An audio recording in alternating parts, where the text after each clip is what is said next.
es mir doch.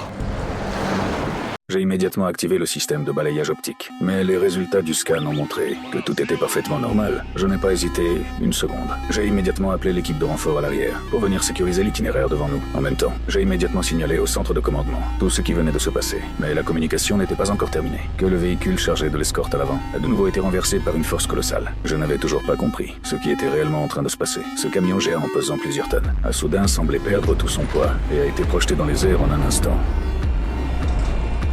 Regionsleitung. Oh, das kann ich unmöglich erklären. Scheiße! À ce moment-là, plusieurs soldats lourdement armés sont apparus. Ils conduisaient une pelleteuse et ont directement démonté la remorque du camion. Ensuite, ils ont découpé la porte blindée du compartiment avec un chalumeau. Puis ils ont donné un violent coup de pied dans la porte et ont emmené de force le docteur escorté par le SHIELD. Peu après, les agents du SHIELD sont arrivés sur les lieux. Je lui ai raconté à Jack tout ce qui venait de se passer et je lui ai affirmé avec certitude qu'il y avait forcément une taupe au sein du SHIELD.